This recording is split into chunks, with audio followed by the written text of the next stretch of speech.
Hey everyone, welcome to Marcus Fixes Stuff, the show where I teach you how to make repairs at home so you don't have to pay for an expensive repairman.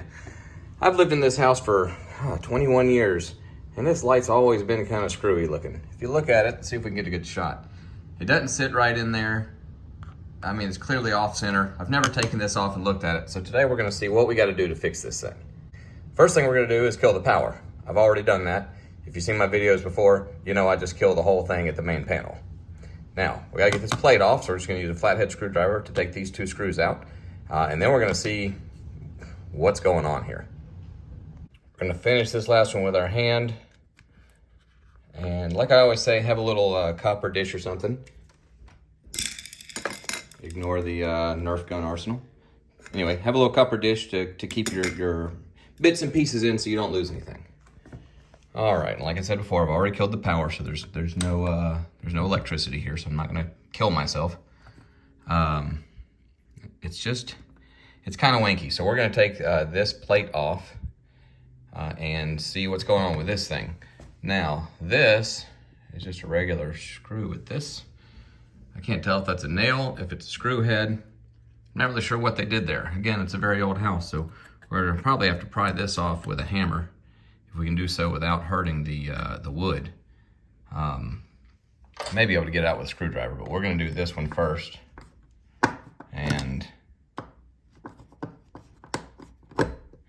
well, obviously I need two hands. I'll be right back. Okay, I got this screw out, and a lot of people, might say, well, I'll just use a drill and get that out of there, but I really like how I can control just a regular old handheld screwdriver. So yeah, that is kind of messed up. Yeah, that's what I thought would happen. This screw head down here was broken and it just popped off of there. So as you can see, this entire switch, all of this part, has come off of this bracket. See if I can get a good shot there. See, it's just popped off of there. These little brackets right here, these little metal pieces were supposed to hold on to this, and it's not. So I could probably put that back together. But I think for the purpose of this video, yeah, since that thing's pretty broken, we're just gonna buy a new light switch and put it in. A newer house is gonna have a white and a black wire, of course, hot and ground, or whatever you wanna call it. And as I've said many times before, I live in an old home, built in the 30s. So we're gonna have to back these screws out, and I'm gonna push this wire up to here, and I'll push this one down to here, and I'll probably even cap them with different color wire nuts while I go get a new piece. And I will say, normally I would like to have a new piece before I start, a new switch or whatever I'm replacing. But since I didn't know how broken this was gonna be, I decided to wait. And yeah, it's broken up here. I don't know if you can see that right in there. The plastic is broken. There it is. That's too close for my camera. Anyway. We're gonna take this one off, move it up here, take this one off, move it down here, and that way we know which wire was on the top and which wire was on the bottom. Got the old piece off. I'm gonna have to go get a new one. Got these wires separated now. This was my top one, this was my bottom, and I'm gonna put some caps on these because I don't want these wires to stay exposed, even though I'm not turning the power back on until I get back.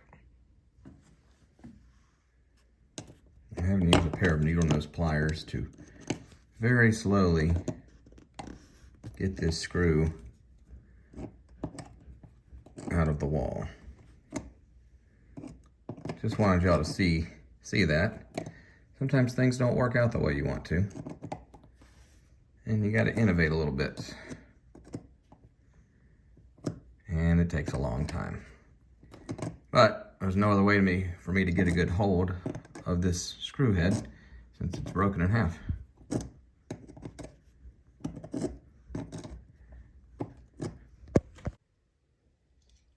I have returned with a new light switch. This was my top one. I capped it off with a red wire nut, and then I put this tan colored one down here. Power's still off, so I'm gonna take these back off, and they're just kind of sitting on there. That was more to let me know which one was which.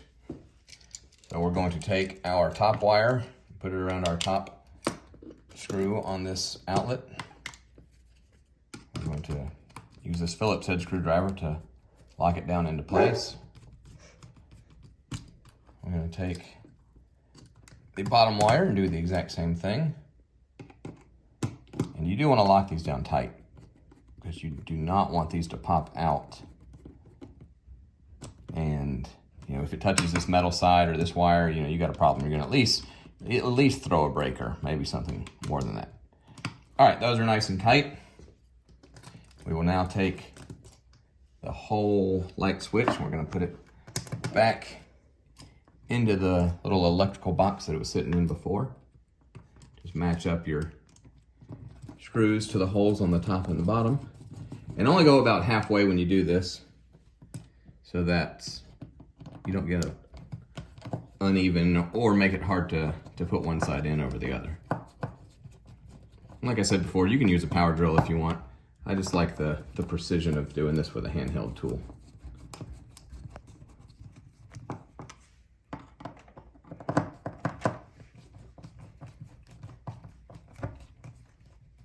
That one's taking a little more elbow grease. But fortunately, I bought some elbow grease at the store as well. There we go. Get that flush with the wall.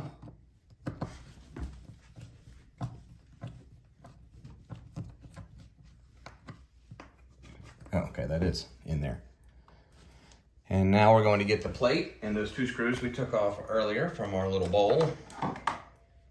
We're going to switch out for our flat-headed screwdriver and just match those up. You can see the hole through there. I like starting with my hands because it's easier to get them going. And then we will finish it off with the screwdriver. And before we make sure that it works, I'm going to show you how much money you will save by doing this on your own instead of hiring somebody to do it for you. If you hire an electrician to come to your house and do this job for you, it's going to cost you anywhere from $75 to $175, and maybe more depending on where you live. So I just averaged it and said $125. The new light switch, other than my time, cost me less than $1. Actually, it was after tax 91 cents. So I just said $1. That's a savings of $124. And it didn't even take very long, people. That's why we do it at home. It just makes sense. And in this case, it makes dollars and cents. Sorry, had to do it. Okay, let's go see if it works. Everything's put back together. The power's back on. Now we just got to make sure it works. Let's see. Looks like another job well done. Please like the video and thank you for watching, and please subscribe to the channel. We're trying to reach 1,000 subscribers and it would be really great if we could do that. As always, I will see you again when something else breaks. God bless.